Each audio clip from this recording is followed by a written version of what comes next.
Welcome to Door2Door Insider, where we take a deep dive into the mindset, the why, and the how of the industry's top entrepreneurs, leaders, recruiters, and salespeople.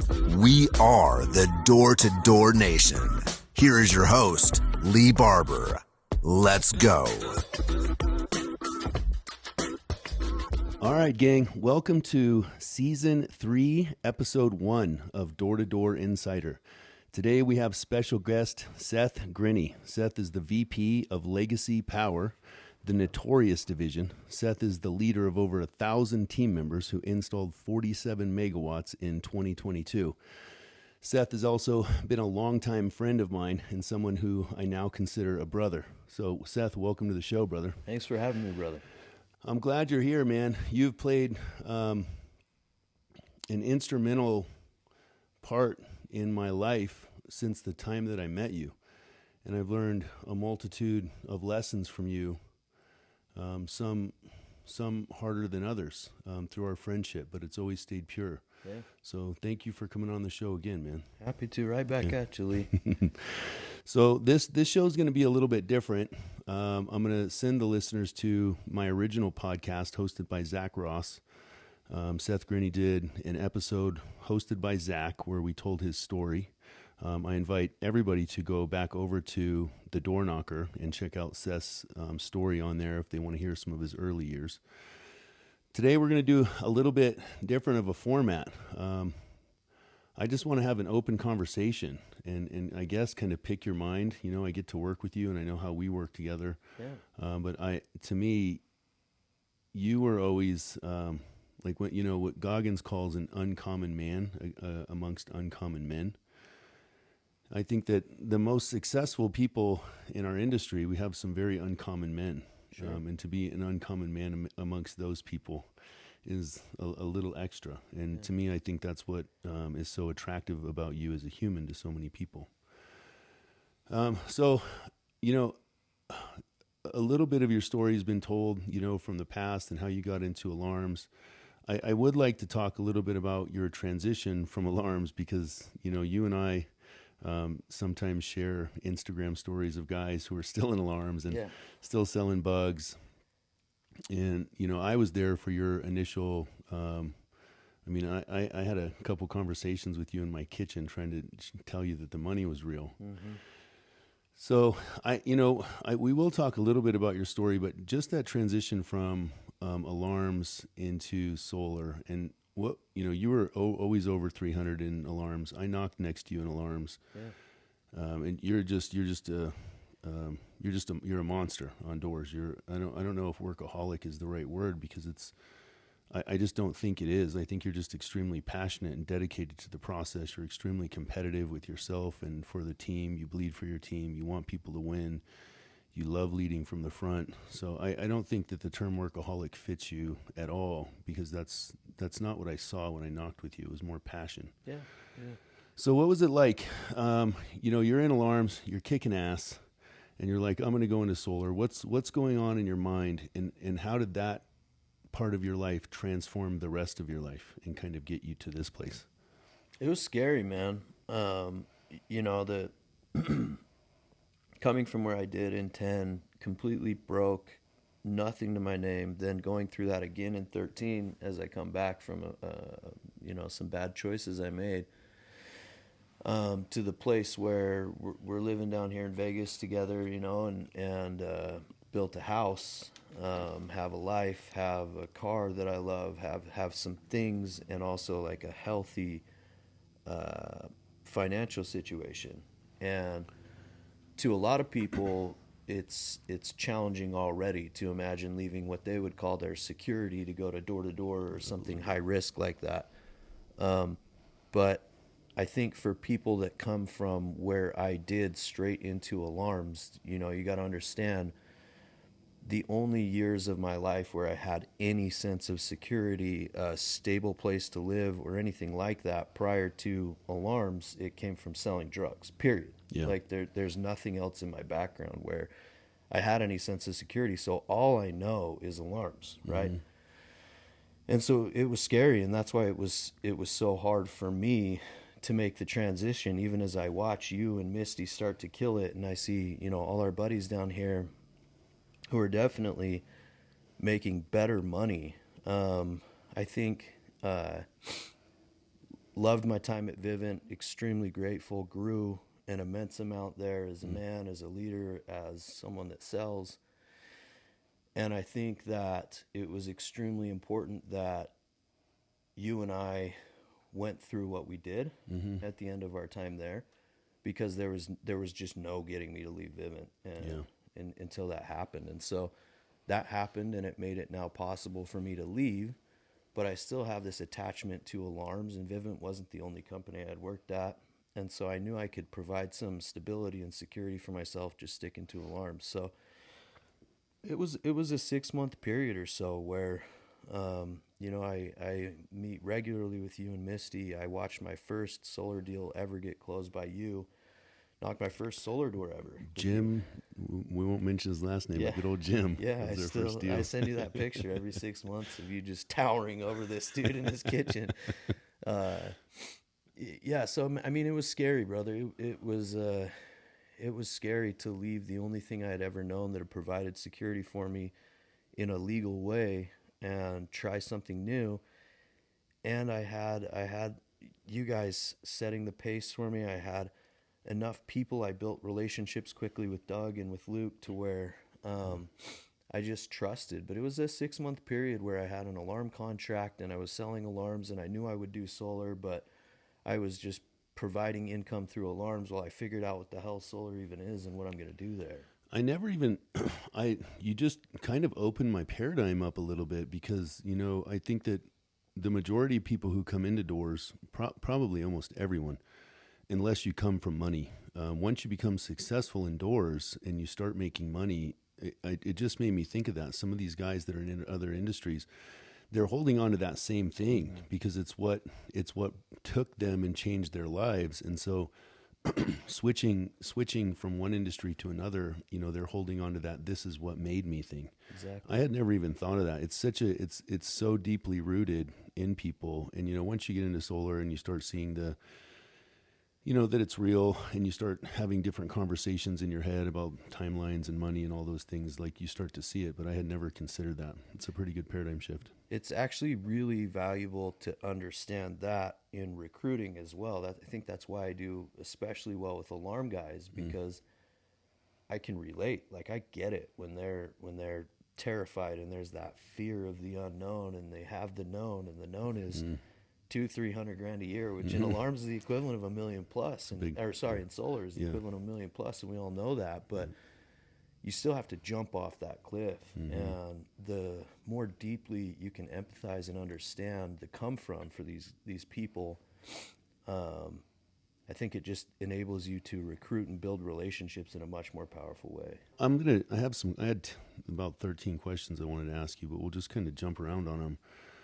You know, so let's talk about recruiting. So, you know, what I love about this, you know, even our relationship, I mean, we're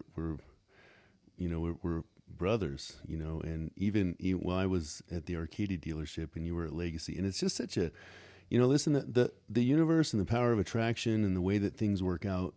And I just want to hit on this really quick. Sometimes can't be orchestrated, because, you know, we started knocking at Vivint together, and then we both left Vivint at the same time for, you know, stuff we won't talk about, but we had good reasons. And that was the first time you bled for me, which, you know, most people won't do.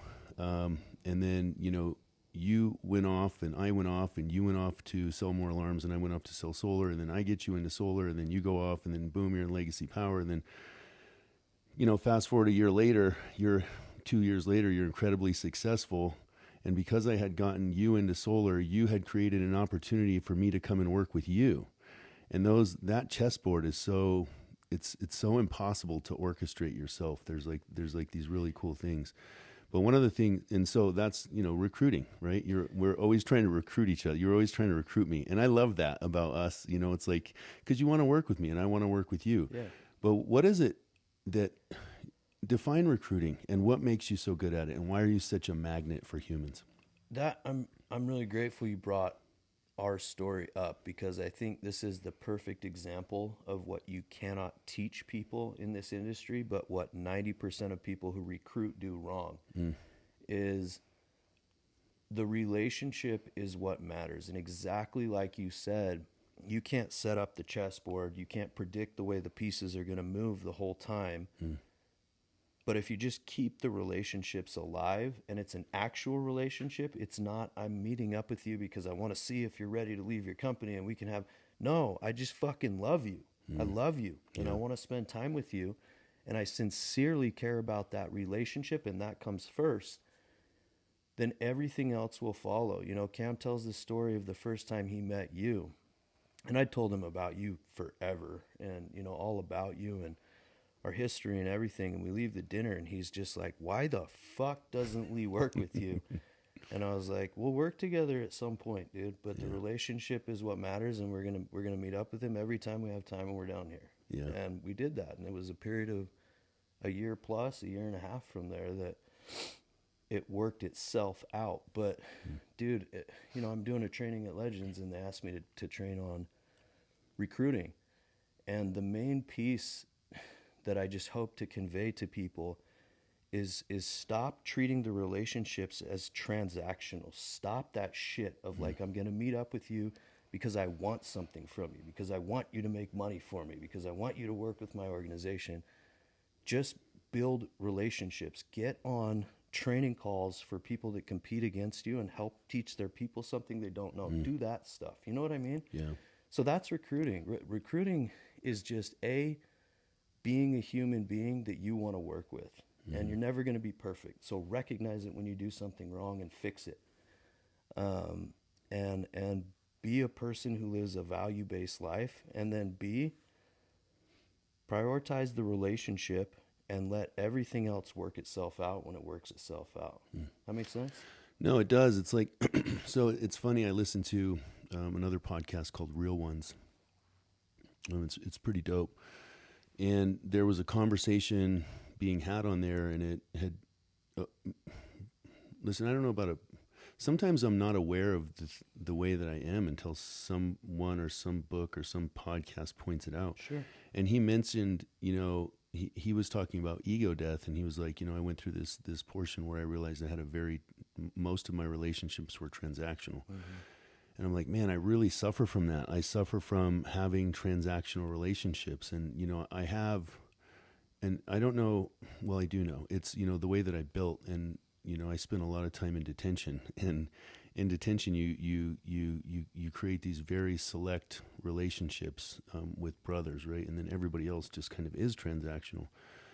And so I see that, and I'm aware of that in recruiting when I'm recruiting, and I try and be cognizant of it and separate myself from it. But I can tell you that and I've learned a lot of that from you and how you recruited me, and I loved that process. It wasn't ever like this grimy, like we're just brothers, you know. We would go to dinner, and I did want to work with you, but there was some things in the way that weren't realistic, and it was never that conversation. And then when we look at the way that it happened, again, an unorchestratable thing. It took care of itself. Like the things that needed to change for us to work together without getting into it, I didn't know that they ever would. No one at LGCY Power knew that those things would ever change.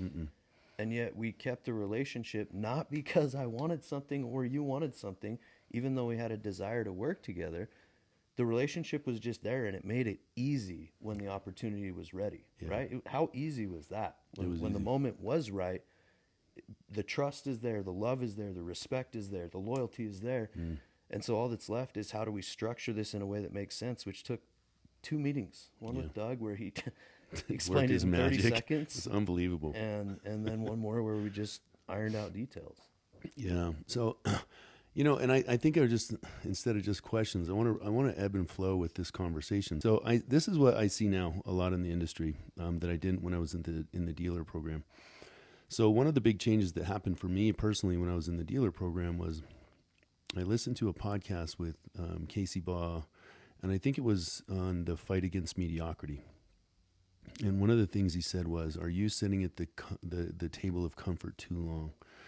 And I was like, man, I am, and I had hit that, like, we were selling about 5 megawatts, installing about 4. I was at max capacity mentally, spiritually, physically. Like, I was making great finances, but, and then we were going through, we were just having our relationship, and then some things changed on Legacy's end. And, I remember our first conversations were, like, how am I going to make up this red line difference? Like, It's a big difference. it was, I mean, I don't mind sharing. It was significant. And it was scary as shit. And it was actually Doug that came in and just but some of the things that it took me, me and Misty put a lot of time and energy into looking at Legacy seriously. We flew up to see you guys, and because as a leader, I have to make sure that I'm putting my people in the right place. And so, I guess I want to talk about the intrinsic values, the things that, people see this red line, this money, and they fail to see. So let me just, and I'll just real quick. So I joined Legacy, and then it was like 2 weeks later, Curtis called me from CEP. And he's like, he didn't call me to talk about this at all. And again, me and him had just been buddies. One of his guys had come to me about, working for me. And I actually called Curtis and I said, hey, Curtis, maybe you need to have a conversation with this guy. And we just grew to trust each other because I actually had his back and we didn't work together. So he would call me the same way that I used to call you for advice. Yeah. And he's calling me and I'm like, I just joined Legacy. And he's like, no effing way, bro. No way. There's no fucking way. And I'm like, I did. And he's like, tell me about it.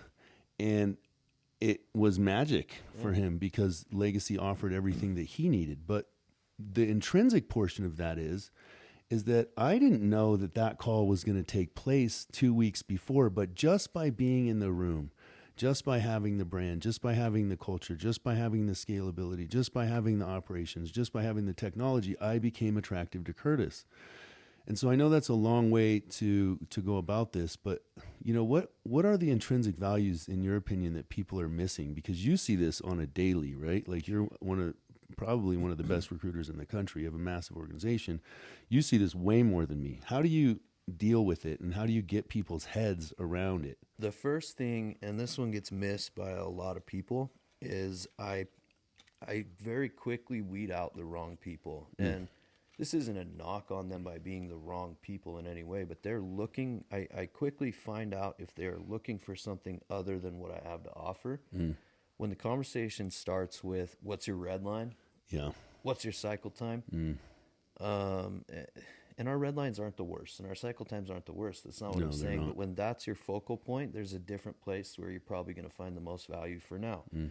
I think that almost everyone who's trying to build and scale as they go chase the lowest red line or the fastest install or both will reach a point where they understand that you can't build and scale when that's your only offering. You just can't. It's need impossible. To have a whole person paradigm offering that focuses on different areas, that has a tech stack and the intrinsics. Yes.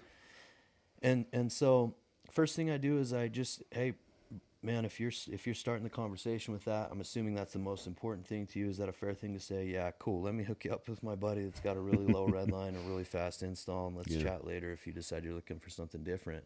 Well, because it's the season of their life. Yeah, exactly. They're in the wrong season because I think it's a level.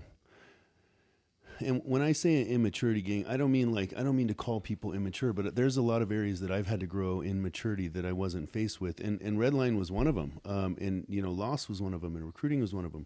But I think that you start to see as you get older in the industry and have more experience that you get what you pay for, right? So some of those people, obviously, so I love that they're just not in the season of their life. Yep, yeah, it's kind of an aging thing. I think you grow into if you are an uncommon man among uncommon men, my belief is that you're destined to build something large. And I don't know that Legacy is the only place that's possible. That's not a fair thing to say. But I do think you're going to look for a different offering. As I met with tons of companies and looked through different offerings for a place to go, I look for 4 things. And I say this in every recruiting meeting. The first thing that I look for is trust. And I actually learned that as I went to Vivint.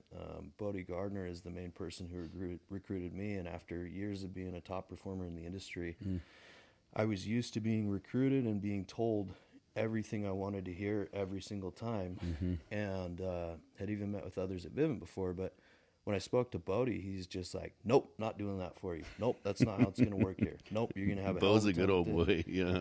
And I just immediately respected it. I was like, "Dope, this dude's going to give me the hard answers." Yeah. So as I was searching for a place, that was the first thing I looked for. I looked for people that were willing to give me the hard answers, so that I had healthy and proper expectations. I found that really quickly with Doug Robinson. The second thing that I looked for was the ability to scale.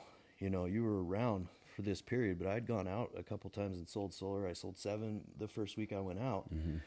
Yeah, you're not too bad on doors. And and as I did that, and then Saturday night added up for the first time the commissions, the margin was so different from what I was used to making. I just knew as I was looking for a place to go that I could build something. And I had no idea I would build what I did, but I knew I could build something. And so I knew I needed a place where I could scale, where I could grow, that had systems and a platform where I could plug in mass growth at a quick pace. Third thing I look for is a technology stack that allows me to, a scoreboard for reps, a commission system where there's visibility for people who sell, a competitions platform that produces a significant spike in volume. Why? Because if you don't have that, if it's not working, the competitions platform, you're not gamifying the job, and you're just going to be in hell. You're just going to die. Yeah. And then the fourth thing, and it's always the fourth thing for me, I didn't even talk about pay at Legacy until probably like my 8th or 9th meeting with them. But the fourth thing was pay. Compensation needs to be fair. And the way that I explain fair is like you're saying when we talk about seasons of your life, there should be a value exchange. It doesn't mean I needed a low red line. It means that my red line needed to make sense, meaning that if my red line is higher, that margin is going to pay for things that are going to help me multiply. Because when you focus on volume and driving more volume, you're focused on multiplication. When you focus on just your red line, you're growing by addition, and you're going to grow very slowly. But when you multiply, you grow quickly. So as I break down the pay, and there's way lower red lines and all of these things at other places, and I look at the difference, the delta there, the delta made perfect sense to me. I have all of these things. I have everything that I was looking for at Legacy Power, and the intangibles as well, the proximity to people that are extremely powerful, that operate at a high level. Doug and Luke manage this company and have built this company, built a company while also building a sales force, you know. It's significant when you see the inside of it. Yeah. Yeah, that's amazing, man. I love the way that you put that. That's why you're a better recruiter than me, because you're more eloquent in a lot of those things. I got the scoreboard. Not a lot of practice. Put that in my back pocket. I do want to talk about, so, you know, when you came into Legacy, they were splitting with another, well, there was a divide. I don't know the best way to put this. There was a divide of humans who were making an exodus, in my opinion, and not the most classy of manners, to put it lightly. But again, not sure about luck, but when preparation meets opportunity. And so you were, and you'll tell the story better, but you had just started in the Vegas office, and, you know, I hear stories from guys like Joey Weir, who was in the office back then, and he jokes, he's like, I never even saw Seth. Like, I would just see boom, boom, boom, boom, boom, boom, boom, boom, boom, boom, boom. And they're like, who's this dude? And then he would come in every now and then and sit in the back of the office and then leave. And then you'd see boom, boom, boom.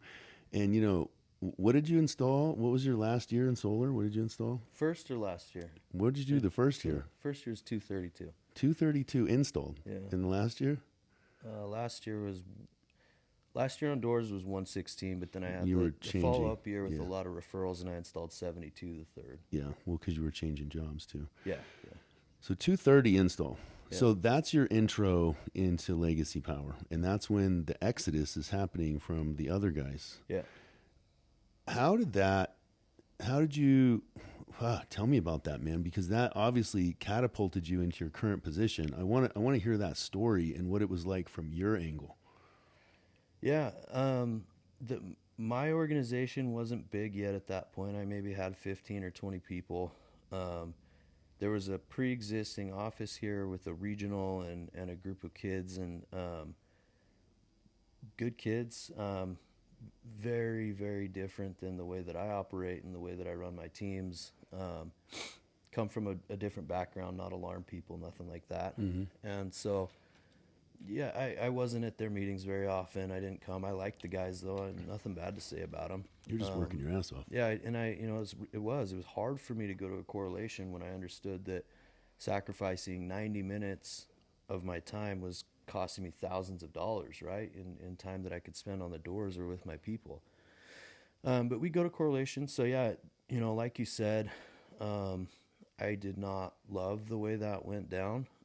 As we left Vivint, and as I've left every place that I've been, if I've left somewhere, I've done it extremely directly and openly. The process of leaving Vivint was months long for us of open communication, meeting with people, letting them know the issues. And and that's the way that I prefer to operate. So when this came out, it was just kind of a done overnight thing. They left.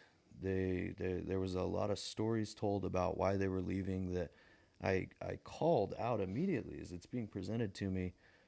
I don't want to get down in the mud or anything, but telling me things are happening, and I'm not a young kid new to the industry. I've been around 9-10 years at this point. Like I know that's not what's happening. And so it didn't work for me. I really liked a couple of the guys who went. And I, at the time, wished that I could have worked, with them more, but it just didn't make any sense for me at all. And I didn't like the way it was being presented, the way it went down. And then, the morning that it happened, and this is all happening, Doug FaceTimes me, and to me, this is the most impressive man that I've met in this industry for sure, and one of the most impressive human beings I've met in my entire life. And I know some pretty cool dudes. Yeah, one or two, yeah. And so I just see the way this is affecting him, and I just, I'm like, no, I'm good, dude. Yeah. I'm here. It's when you have a certain code, it's impossible to hurt good people. Yeah, that's exactly right. No matter what the position is, there's just like, I'm not capable of that. I'm not capable of doing that. I got to back them up. So, yeah, no, it was weird. They were gone, and then it was just me and my little group of people. It was funny starting at Legacy just because the tech, it actually still doesn't register my numbers. We had just started using another installer for the first time. Up until this point, Legacy had been with Sunrun and no one else. And so, I'd been there maybe 4 months or so by the time that group left. And there were these weekly calls every Monday. And I was the top rep by a significant delta every week without fail. But my numbers didn't show. And me, I'm not like a bitch. Yeah. I'm not going to beg for attention. I don't even care about it. So I'd just be on the call, and they'd be like, top rep last week sold 6. And I'm just sitting here watching, and I did 9. Okay. And then they started catching it as the installs started dropping, which of course took almost 5 months. Yeah. But once I started getting installs, and I'm installing, 25 to 35 a month, they were seeing the checks. And so I started texting them my numbers every week. And so they would just like have the names on it and say my numbers. It was just funny. It was a new thing, and nobody knew how to make that work at the time, and we got it down eventually. But yeah, it was, so it was just us and no numbers on the calls. Nobody really knew anything until they started catching the installs, and then it started to scale pretty quick. Yeah. The cool thing, I think one of the most, I know one of the most attractive things about you as a human is, it's like, why do people love David Goggins? Well, because he's one of the baddest motherfuckers on earth. It's funny.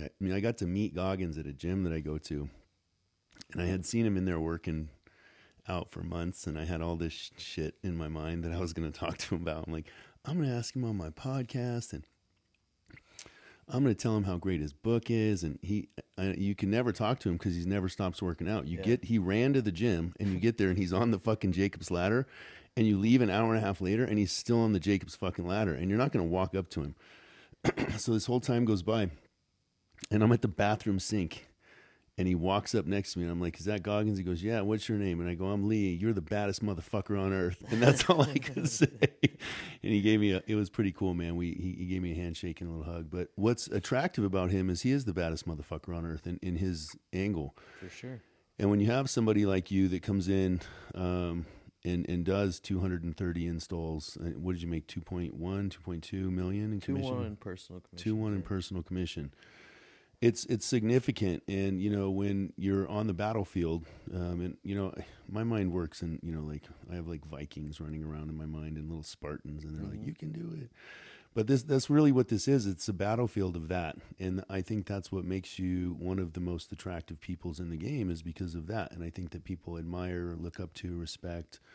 How is that for you? How does that end of like how people look at you?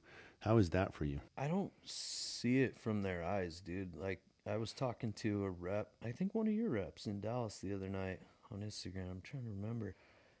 And he said something along those lines to me, and I was like, dude, it was someone in Houston. It was Jaden, the blues guy. And I was like, dude, I've just knocked a lot of doors. Like, that's the way I see it. And there's also, I don't like when people try to build themselves up on this pedestal as like some kind of, because they're still a human being. They are. And I know they fuck up all the time, just like I do. And I know they have weaknesses, and they let people down, and that's okay because we're human beings and that's our job. So I don't know. I definitely know that I'm capable of outworking any human being on the planet. I believe that. And if you put me toe to toe with David Goggins, I'll die trying. Yeah. I will die trying.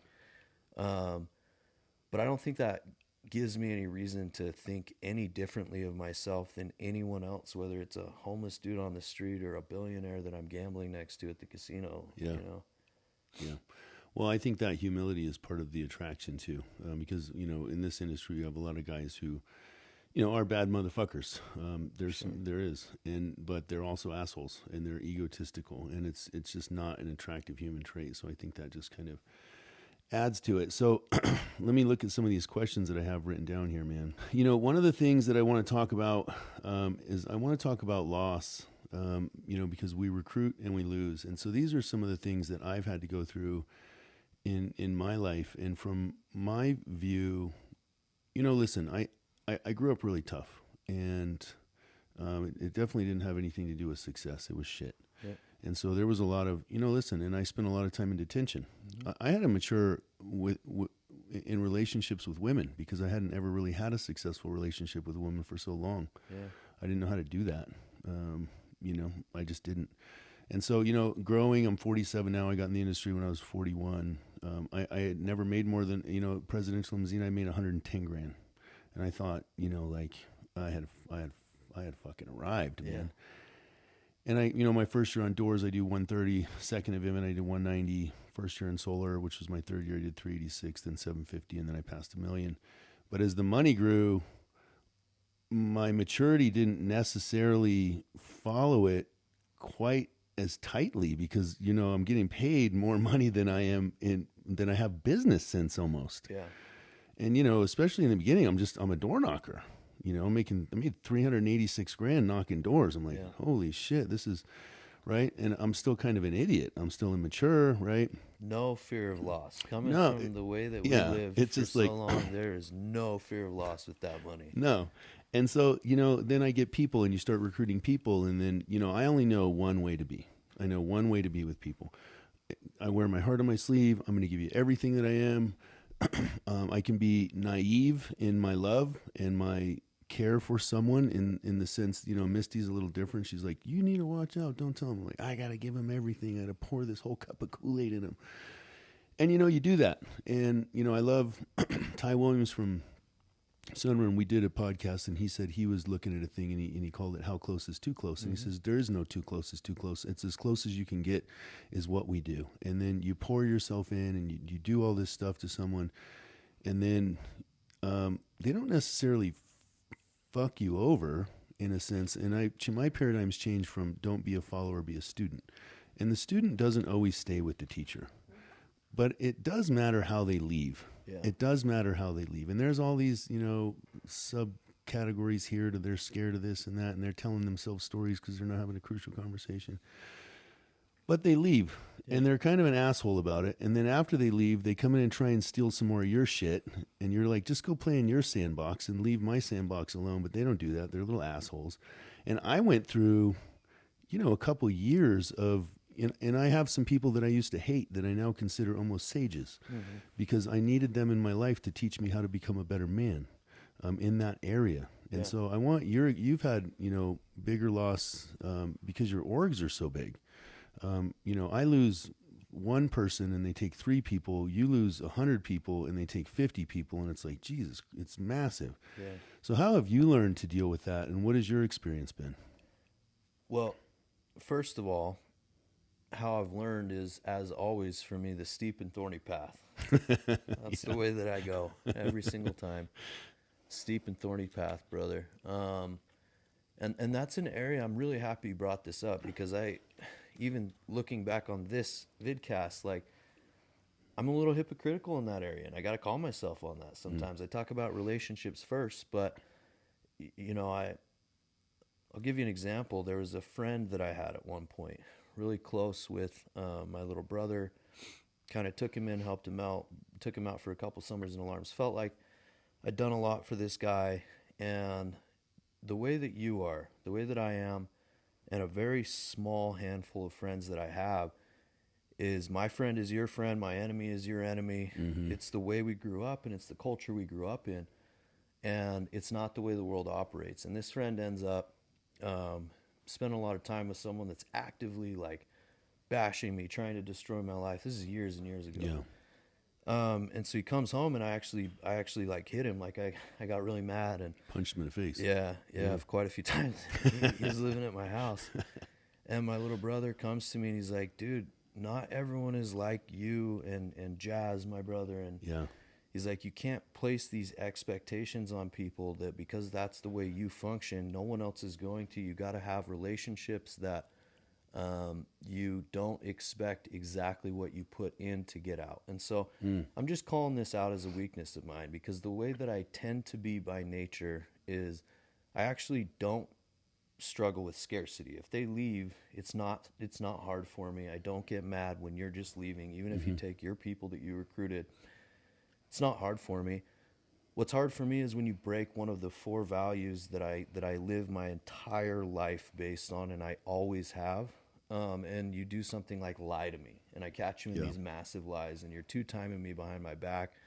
You're talking about me or someone I work with, someone that's my family behind my back. Any of those things, I can just turn it off. Like, I have the ability. That relationship is dead. I could do horrible things to you and sleep fine that night. And I don't know that that's the right way to handle it. I've done my best to improve in that area. And I just want to be open with you, on this thing about how I feel and think is, for the most part, that's still what I do. I try to also have a degree of understanding that it's intimidating to leave, and there's stories people tell themselves, and they may not always see things from my perspective. But then on the other side of that, to me, is I try my best to be the busiest human being in Door2Door, because I think I'm the most high paid, for sure, one of them, which means that I damn well better work the hardest, which means that I need to be the busiest, right? So what that means is that time is, every minute that I have is precious. It's precious, and it's valuable to me.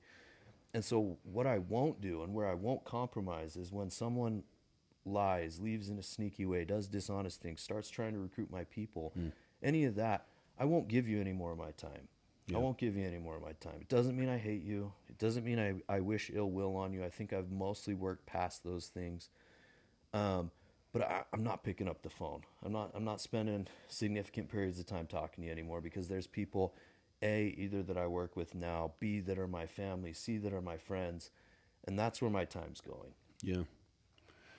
Yeah, I vibe with that. It was I went through about 2 years of it, man, of getting to the person that I am today with it, and I had to let go. And it's funny, the podcast that I was talking to you about, Real Ones, um,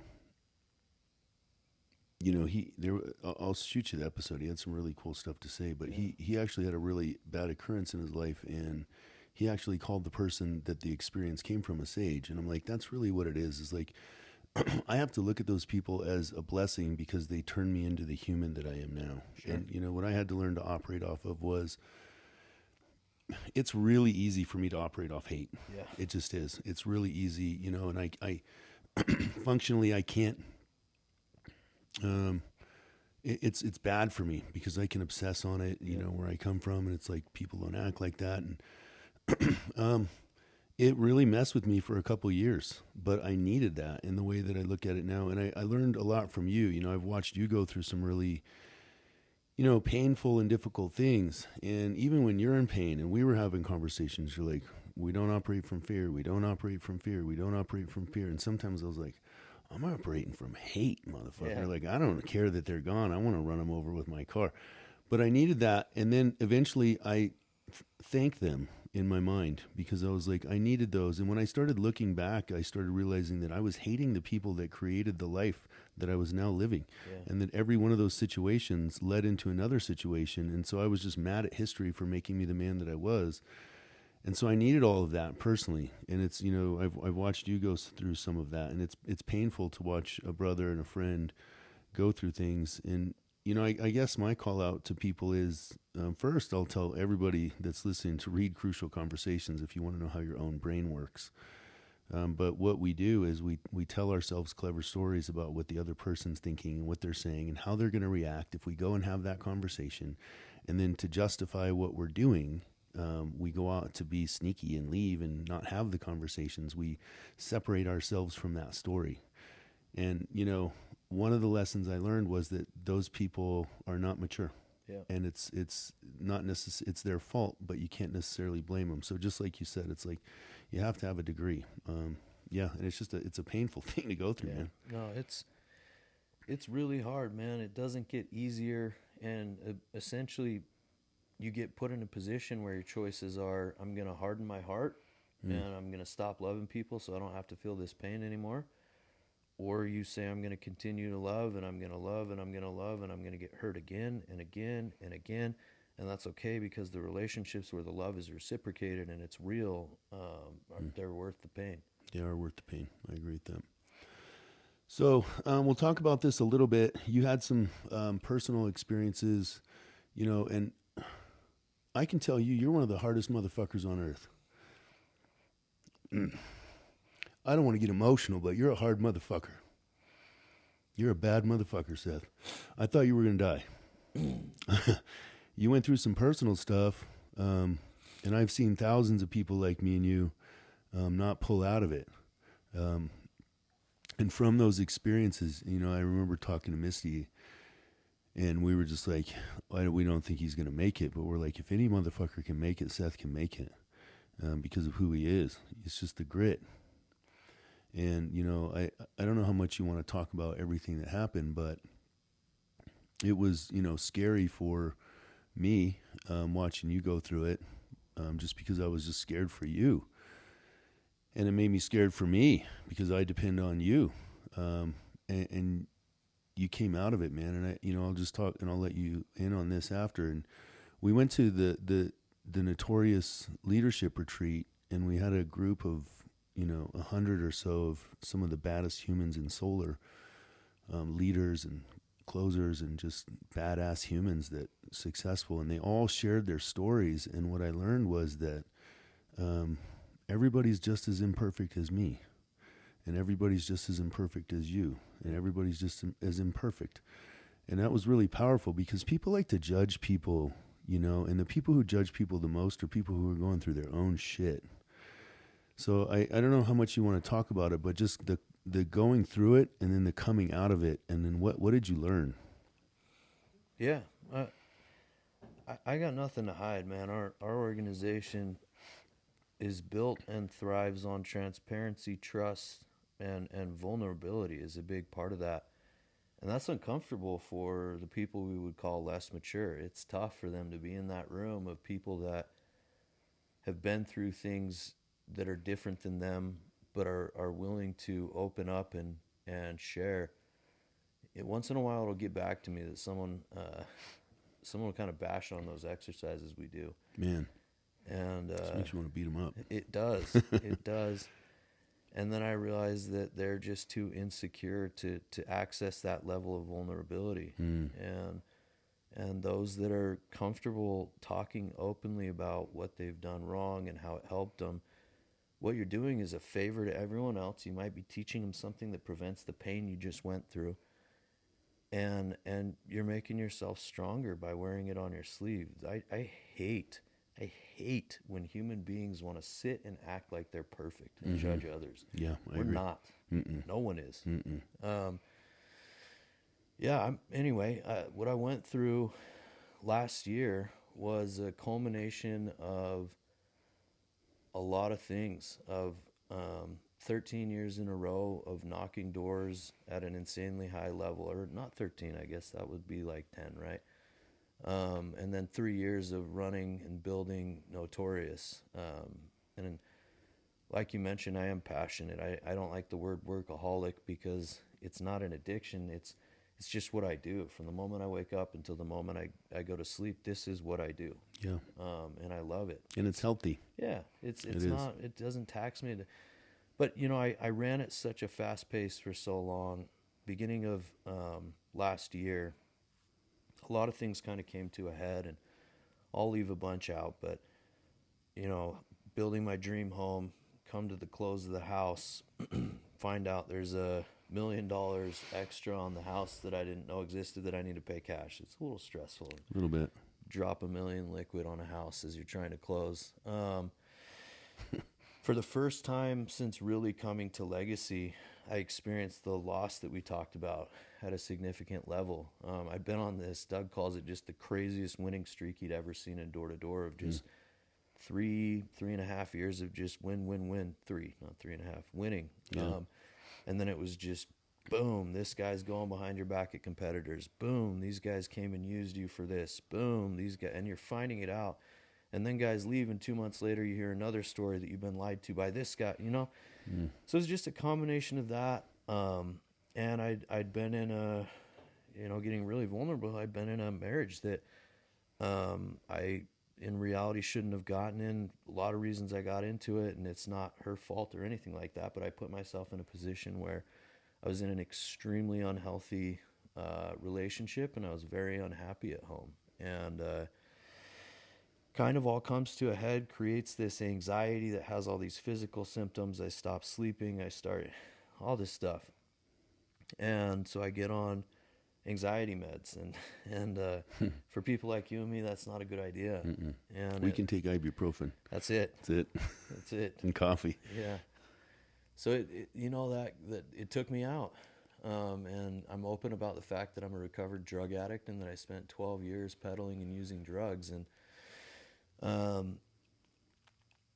I went back out, and it was different this time. There was an unlimited access to any drug that I wanted, not only just because of the financial position that I'm in, but also the world has changed. And there's, since we stopped, there's this thing called the dark web where you can access pure drugs at any level. I've been watching that on Netflix. Show up in the mail and anyway, man, it got bad. I started taking a lot of anxiety meds all summer and other pills, and at a pretty crazy rate, and was not myself.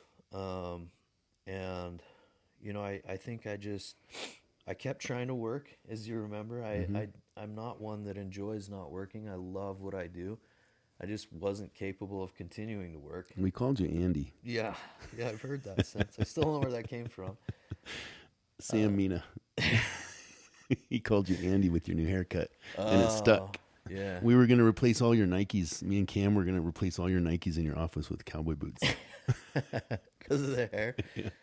Oh, man. Yeah, I let myself go, and I allowed myself to buy into those excuses as to why I should run from the negative emotions that I was feeling. And rough summer, decide to pull out at some point. I think mainly, not mainly anything, everything. I'm not there for my people, which is emotionally when I'm coherent, like really hard for me to deal with, really hard. I can't describe what that pain feels like. I've got my daughters that I'm absent from. I've got my brothers, my relationships, everything. And no one gave up on me. No one gave up. And as you know, loyalty is everything to me. And so I think that's what helped pull me out is you, is Cam, is Doug, is Luke, is Cody, is Mina, is and I'm leaving names out, but dude, everyone in our circle is just there for me. Jaden and Blue, never complaining. All the people I work directly with are just there. And I knew I owed everyone more than that. And so I started making changes. I started getting better.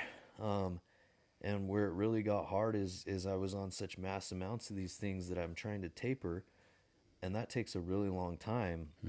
And it just reached a point where I'm in Doug's office, and one day he's like, "Nah, you're done." He's like, "This isn't working. The taper's over." And I was like, "I don't think that's safe medically." Yeah, I was like, "I don't think I'm supposed to."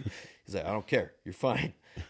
Like, cool. And I'm a soldier, man. I'll do anything for Doug. Any time of any day, there is no line for me. And so I did it. I stopped that day.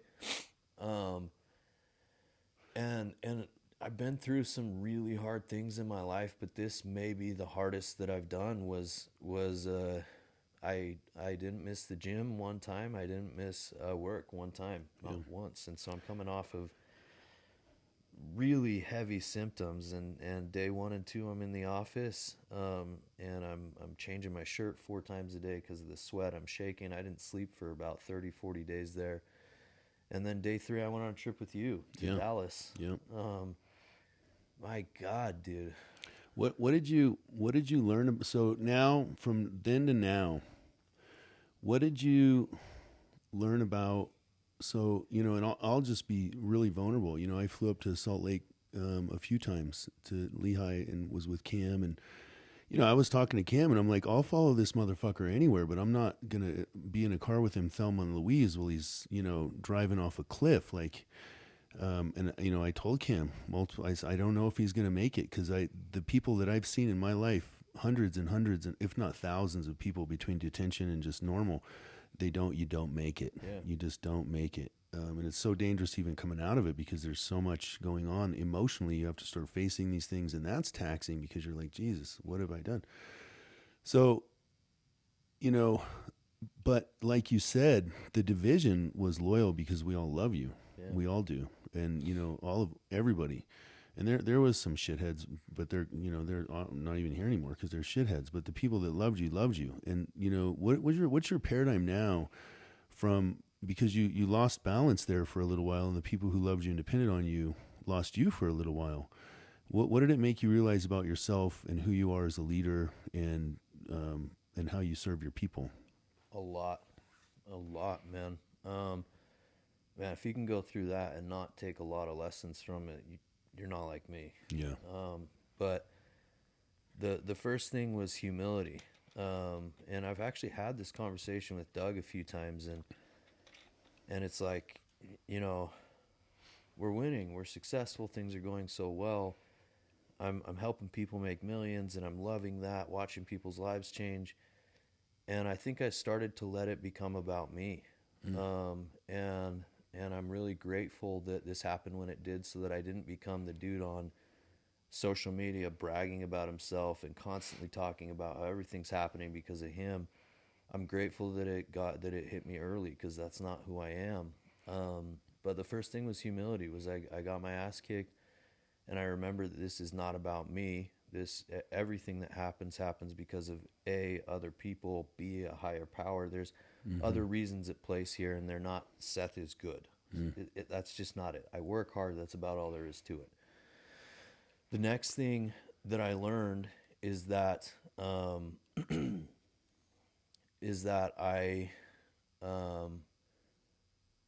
there is one thing that can always take me out, and I've been through enough that I frequently tell myself there's nothing that can take me out. But that thing is me. I can take me out. And that's what I did. It allowed me to learn that I need to remain in a place where I am continually working on myself in all areas of life. And if I am not progressing, I am just such an aggressive human being that I am either progressing aggressively or I am regressing aggressively.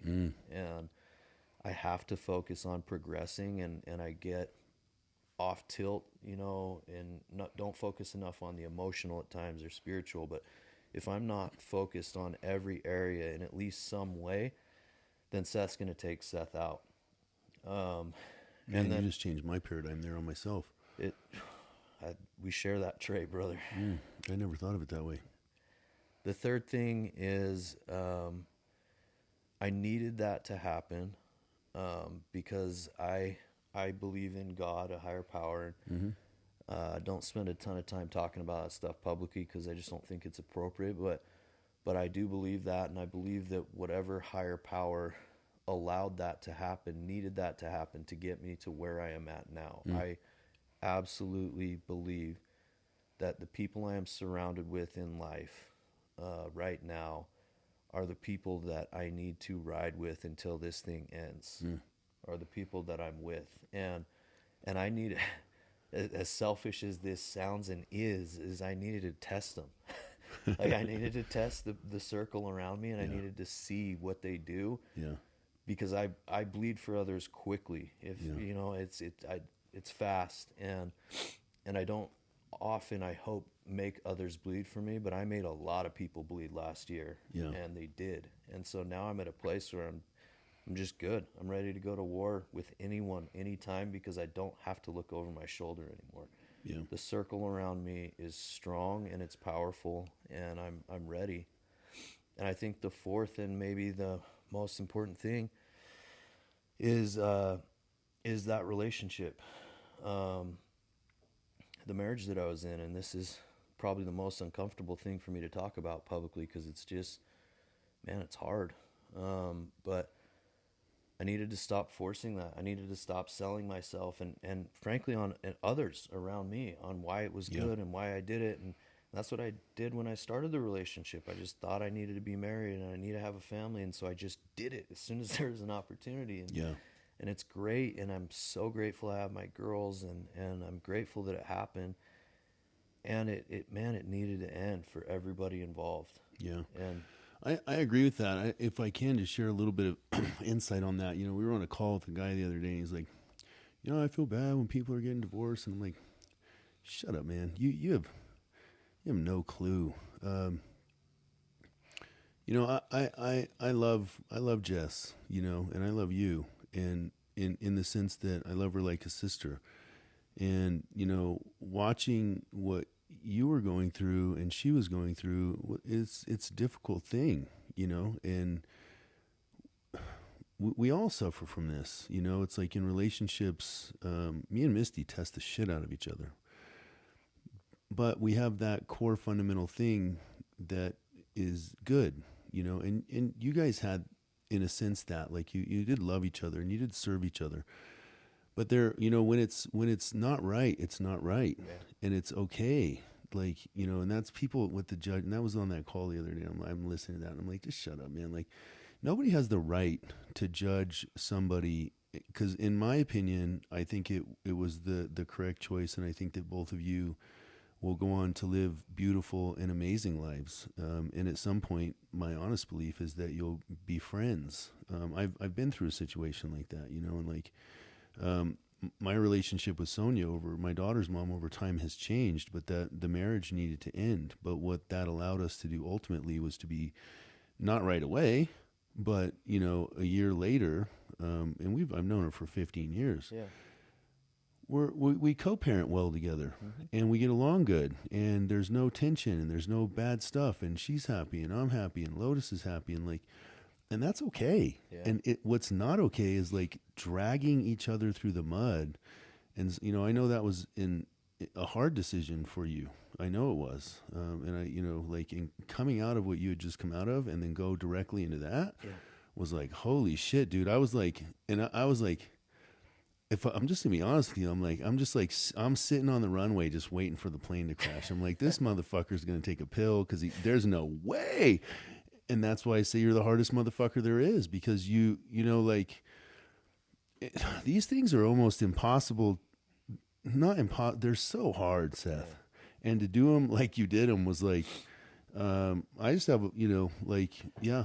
I have a lot of respect for you, man. And I think that a lot of the decisions you made were right. Tell me about Doug and Luke. What's it like working for those dudes, and well, you don't work for them.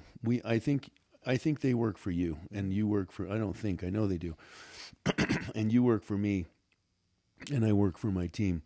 And I know that's true. Having those two guys as mentors and just advice, and I know that you've, in any long-term relationship, ours, we had a year we didn't talk to each other. We just did, because I thought you were a fucking asshole. And you tried, like you tendered me, and I'm like, you son of a bitch, you can't tender me, I'm your best fucking friend. But, I always loved you. And so, we go through these different things with, and so what's it been like with Doug and Luke through the thick and the thin, and what have you learned, and what has it been like having two people like that serve you? One of, if not the greatest blessings in my entire life. Two completely different men who in their own lane are, I believe, the most brilliant men around. I have Luke, who the first, that whole group left we talked about. Yeah. And I have a conversation with Doug and Luke that first day, and I started calling Luke every night. And as you know, I'm on doors till 9. I'm driving home. I'm eating dinner, and it's like 10:30 Vegas time, 11:30 his time. Luke's answering my call without fail every single night for another year and a half that I'm on doors. And then I, my role changes. I moved back to Utah. I'm in the office, and that first year and a half in the office too, just glued to Luke, because I knew that I had so much to learn from him. Luke is, from an emotional and a social intelligence standpoint, one of the most brilliant men I've ever met. He's a beast.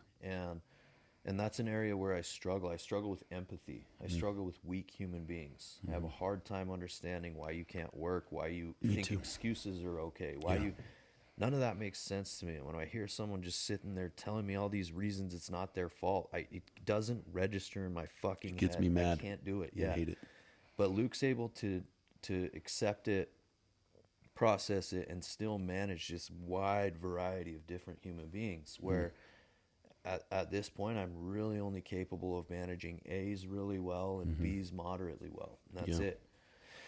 And so I think a huge part of Notorious's growth came from, and I still have those same struggles. It hasn't just gone away. Yeah. I haven't fixed it. But I've gotten so much better from the way that people like us learn the best, Lee, is we just watch. All I need to do is be around you and watch you manage, A's and F players at the same time, and see how you do it and take what I can from it and learn. And I did that with Luke for years there. And it's allowed my organization to scale much more. And Doug, we did this personality test, and there's this personality, I don't even remember what the letters are, but it's like 0.001% of the population has this, and Doug and I have the same one. And he actually pegged that really quickly as we started spending a lot of time together. But he's like a much more intelligent version of me. He just is. Like, there's no dance here. He's a smarter version. He's much more refined, much better self-control, and a very different life than I've had. And so watching Doug is just like what I want to be, right? And so I'm just trying to copy everything down to the last 90 days. If you look at some of the things that have changed inside our organization, is the accountability's ratcheted up, and I've started doing different things because the loan market's changing, so people are selling less, and this is all happening right now. But what's happening behind the scenes is I'm watching Doug go from the CEO, and as production's getting harder, he's starting to do things that I should be doing. With the VP, he's taking a step back and saying, let's increase accountability, let me help more. And then sometimes even regional things. So what I do is I copy Doug. Always. And so I start trying to be a regional and a DM, and fill in these other roles, increase accountability. How can I use the influence that I have to help do that? And so that's just a micro example, but Doug has this way of communicating with me, and as messed up as it is, like the best way to communicate with me is if I'm saying something wrong, say shut the fuck up and sit down, Seth, and I'm going to do it. If I have that level of respect for you, I Yeah. just do it. Yeah. And that's what he does. He's not scared to check me when I'm wrong. He's not scared to hold me to an extremely high level of accountability, which for me is a form of love. I love accountability, dude. It's really good for me. Yeah. And he and at the same time he loves me. Doug loves me. He does, yeah. He's an odd combination of a father figure and an older brother to me. Yeah. And I feel that, and that's why this works so well. Every minute that I'm with Doug Robinson, I am paying attention to his every action, and I'm trying to find ways that I can be more like him.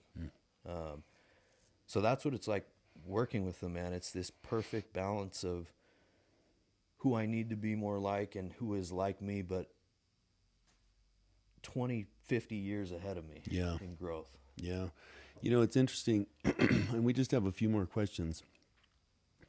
When I first came into Doors, I was at Vivint, and I remember Casey Baugh would fly down, and Jeff Mendez would too, and I saw Todd Peterson, and you know, I was just a door knocker, you know. That's it. I was just, I was like, I remember John Taylor was the regional, and that position seemed so like, you know, I see my people in now, and I'm like, I understand some of those paradigms, like, how do I get where you are? And it's like, just keep digging the fucking ditch, man, and you'll be here. Just don't quit, and you'll get it. But they used to come in, and Casey Baugh for me was always, and still is. I think I just have that, you know, I've always held on to that thing. But you have become that. Cam has become that. Doug has become that. Luke has become that as I've grown in the industry. But I really vibe with that, you know. And I remember when I was trying to mature you ever get a social media, like a reminder on Facebook, like what you posted like 8 years ago, and you're like, I fucking hate old me. Yeah. I'm so stupid. Man. And like, but I got to a point where I would start asking myself, would Casey Baugh post this on social media? And there was one time you texted me, and I was posting political shit, and he's like, listen, Seth's like, you can post gangster rap, but don't be posting about political stuff because it's too. And I'm like, okay, check, right? And it's like, so I vibe with that, you know. It's like, it's what room do we put ourselves in, and then not only what room do we put ourselves in, like how do we, and that's what I learned was because I was like, Casey reads 52 books a year. I'll never do that. And then I came to me, I'm like, he's been in the industry for way longer than you, dude. You only need to read 12 books a year, Lee. Like, just take what you can take and do it. Yeah. And so I really vibe with that. So it's cool that you have that. I want to ask about Cam Brown, what it's like working with that dude, because I love that dude, and I know you do too. But I want to know what made you pick Notorious as the brand, the words. Like, where does it come from? What does it mean to you? Notorious to me, man, there's a lot there, but in the most succinct way possible, it means to be feared. We talked about hate a little bit, and hate is a kind of a nasty word, and it's really aggressive. But with the background I come from, I believe that fear and frankly violence have a place in this world, and they hold value. I agree. I just do. I just think that I don't ever want to be a man walking around who's not able to protect the people I love around me if something goes wrong. And the odds of that happening are very unlikely. Warrior at a garden, not a gardener in a war. Exactly. Yeah. And so to me, it means to be feared. It means to be known as someone that you should be fucking scared of. And I think and I know that we've become that. And it doesn't mean unfriendly. It doesn't mean not loving. It doesn't mean not accepting. I think we are all of those things. But I think if you're on the field and you're playing against us, you should be fucking scared. Yeah. And people know that. Yeah. And what are our principles, Seth? Love, trust, loyalty, and respect. And what do those mean to you? Those are. I spent 12 years in the counterculture, in the opposite of the world we live in now, for the most part. Yeah. And as I started in Door2Door, I got burned quite a few times. Yeah. Because I had those 4 traits, and for me, it's automatic. I build a relationship. If I feel like we trust each other, it's there. Love, trust, loyalty, respect. I have it for you. It's not going anywhere. Yep. And over the first probably 6 years in Door2Door, I learned that there are very few in this world that have those values. And in the world we come from, there's more. I'm sorry, there just are. There's a lot more people that carry those values. They do lots of wrong things and bad things and hurt people. But they have each other's back in a different way. Exactly. Yeah. Those things exist in that world. And so I just decided that I wanted to build a place where the things that I love about the world that I came from exist. And that's what's important to me. I think if you have those 4 values, there's plenty of other things that matter. Hard work and, all of the other things matter. But if those 4 things are present inside of an organization, then I can put a dentist and former gangbangers and return missionaries and someone that is 20 days clean off heroin in the same room and build a relationship of love between them all. Well, I don't think you believe you can do it. You've actually done it. I love that, man. And that's what I vibe with too, and it's been interesting for me being in this organization, and I did it after we left the leadership retreat. I did this post and I said, like, tattoo my heart, man, because you just see, like, vulnerability from, like, I'm not scared to be vulnerable because I don't have anything to hide. Right. Like, my vulnerability doesn't make me weak. My vulnerability is my greatest strength. It's my greatest character trait. 100%. And, I see the difference in the people that you've pulled together. And, I'll just talk on this before we talk about Kim. We're walking around the leadership retreat and everybody's in their shit, looking fresh and clean and Nikes and haircuts and everything's, popping. And you're like, these dudes, and like, I'm like, I got my shit together too. And it was like 7 hours, dude. We sat in this circle where everybody shared their most vulnerable thing. That, Cody, you were powerful. Cam was powerful. Like, there was and some of the stuff was just like jaw dropping, man. I was like, holy, like, man, it was unbelievable to hear such strong people be so vulnerable and authentic. And you really realize, like, the amount of people that you personally, and Cam's had a huge part of it because you guys are, partners in a lot of this, but your personality has attracted this diverse a set of human beings based around those principles and work ethic together. It's astounding, man, because it's just astounding. I just love being a part of it. It's amazing. That was one of the coolest things ever. I don't remember what time we started, but we finished at 2 a.m. And the last 5 hours, every hour, I would just say, guys, if you need to go to bed, I didn't plan on it going this long. I'm going to be here as long as it goes. But if you want to go to bed, go ahead and go. Not one person left. Well, dude, every time somebody would stop talking, I'm like, okay, it's over. And I want it to be over. And then somebody else would start talking and I would be like transfixed. I'd be like, oh my God, I can't believe it. And it was like, it was powerful, man. And that to me is our culture, right? Is like, we have some of the mentally, spiritually, physically, financially strongest human beings in the industry. And Brene Brown wrote a book called Daring Greatly. And what she subscribes to and what I subscribe to is that vulnerability is the strongest characteristic a human can have, because it's the most difficult thing to do, because we think if I'm vulnerable, I'll be judged. If I'm vulnerable, they're going to think this of me. But in reality, it's the purest way to true relationships. And that's what you've created. Through vulnerability, you get past histories and you get past who we used to be and where we came from, and you get into actually who the person is. And we're all flawed. And in the perfections and in the imperfections, we've created this culture in Notorious, well, you have, that I'm a part of, that I love it. It's just that, is you have imperfect humans trying to be good, the best that they can, and building each other up. So, Cam, tell me about because this is, like, I spend, I don't know if it's healthy or not, man, but I spend probably 90% of my life with Misty because we work together. Dude, when we go on trips, dude, I mean, we wake up together, we bathe, it's like it's breakfast, it's lunch, it's dinner, it's the same car, we're rolling together, it's the plane together, it's the airport together, it's the trip to, it's like, it's the meetings together, the correlation. I mean, every single thing. And to you, that's Cam Brown. I mean, Misty's my right hand, and Cam Brown is your right hand. And I know how much I cherish my relationship with both you and Cam, but I know how different my relationship was with Misty, other than just her being my wife. She's my business partner. And I know how much I cherish the aspect of her being my business partner. So I wanted to, get your vibe on, you and Cam and your friendship and your brotherhood. Yeah, Cam, it's a God thing, man. Again, bringing that back into it. I needed Cam Brown in my life when he came into my life, and at the moment I didn't know why or how, but I did, and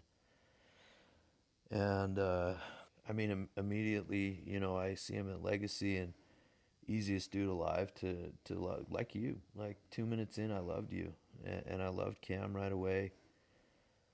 I brought him to a retreat, and I watched how a Mormon boy handled himself in a room full of felons, and I was impressed. I was impressed, man. I was kind of testing him in a way at that time, and then I looked at his life and his background. I looked at his circle, and dude's had the same best friends for 30 years, and that means something to me. Yeah. I look a lot at that. It's something that I pride myself on, is I've stayed loyal to those I grew up with, whether they're in the world I'm in or another world. I have the same friends I had my whole fucking life, man. And that says something about people. And Cam, I'll be direct. I think he had never sprinted at the pace that Notorious sprints at until he came here. But what I saw was that he was down. He was down the sprint from the moment he woke up until the moment he went to sleep. And it didn't take him a very long time to get in shape to keep up.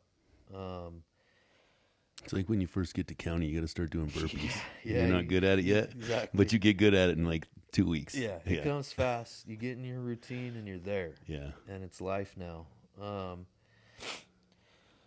And so, we became best friends and brothers pretty quick. I don't know why. I'm not a dude that trusts quickly or easily with big and important things, but I'm just telling Cam shit that I don't tell people until I've known him for years. At like 3-4 months in, I don't know if he's just a manipulative bastard or what it is, but he's getting shit out of me, dude. And I never wondered if he told people. I never wondered if I could trust him. I'm just telling him my deepest, darkest secrets of the past. He's doing the same, and neither one of us has ever talked about those things with others. And then, Notorious blew up. He came on. My bandwidth went from, Seth's 100% plus Cam's 100% isn't 200. It was 300. Mm-hmm. And Cam's network helped my network grow. And Cam's warm and friendly and joking and fun skill set with my like borderline dark, violent, angry, like how I usually am. We needed that, dude. We needed that. And retreats became more fun, and the culture became better, and he has all these creative ideas, and I'm not a creative dude. Yeah. And it's just been a really good balance. And then like you, and it wasn't the first time for you, but I think the first time I really had to make Cam bleed was last year. And dude, I don't want to get into like a ton of the specifics, but like in the most difficult ways possible, I tested Cam last year without deliberately doing it this time. Yeah. The most difficult ways possible. And he was placed in positions where not 99%, man, where one less than a billion, like 1 out of a billion make the decisions that Cam made last year.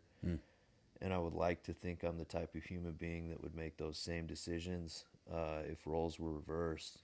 But I now know damn sure Cam is. And so coming back from what I did last year, and what's interesting is that it didn't change anything in the knowledge that I had about Cam Brown. Is like I already knew he was going to make those decisions, and I don't know why or how. I just knew, and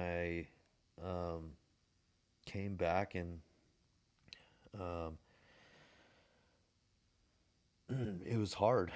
It was hard. It was hard to be around you. It was hard to be around Cam, everyone, because you're just getting the weight of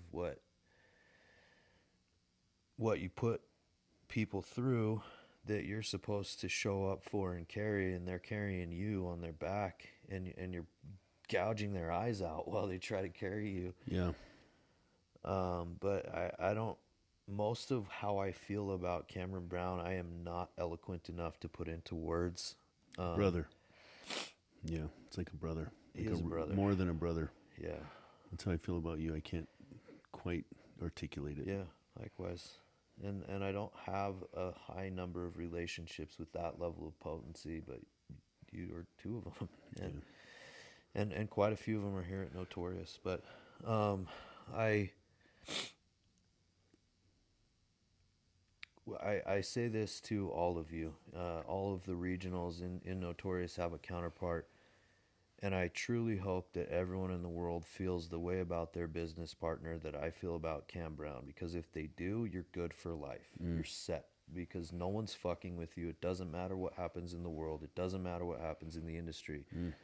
If you and that person, and you may have more than one, but even if there's just one, and you know, you're good. Shit's going to be all right. Yep. Yeah. That's how I feel about Cam Brown. I like that. It's a good perspective. So last question. What is culture, man? Tell me, what is culture? Culture is being built on something more than the primary function and purpose of the job. So culture is something deeper than money. That's the first thing. Culture is believing in something together, working to be better together. Our mission statement is becoming a better version of ourselves and helping others do the same. That is culture. A better version of ourselves, not a richer person of ourselves, not a buffer version of ourselves, a better version of ourselves in multiple areas of life. That's a real culture. That's a tangible culture, is progressing together. The second thing that I would call culture, specific to our industry, is being able to make the primary function of the job, selling and installing solar, fun. It's being able to separate the money and not just doing the job for the money and make it about something else that's fun, competing with others, you and your team versus everyone else, you and your region versus everyone else, you and your division versus everyone else, you and your company versus everyone else. When you have those levels of that mentality, and the job is not just selling solar panels to install them so I can get paid. Yeah. That's culture. And the third part of culture to me is unity. And unity only comes when the leader leads by example. And so we talked about Notorious being a vulnerable culture, where you have some dudes that are powerful men that are willing to be vulnerable and open about anything with a group. And when those dudes that are willing to do that are the dudes in charge, you now breed a culture of unity because others are safe to do the same. When the dudes at the head of the pack have outsold, out-installed their organizations and led by example and still willing to do the same thing, then you breed a culture of unity where everyone is willing to outsell and out-install their people, and capable of it in most cases. So it's unity, and it's unity by example. I love it, man. Well, listen, as an example, coming on here and just being vulnerable, I don't want to get emotional, man, but, you're an inspiration to me. And, I don't have too many people in my life who have bled for me. It's like you and Cam.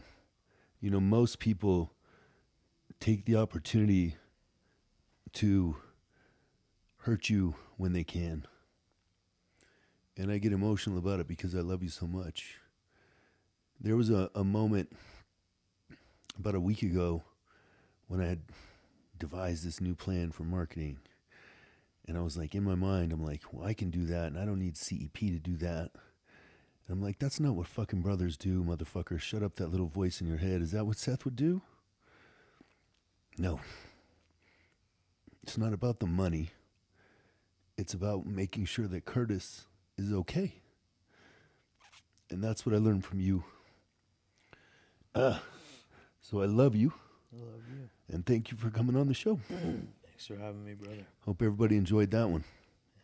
Thanks, See you next time.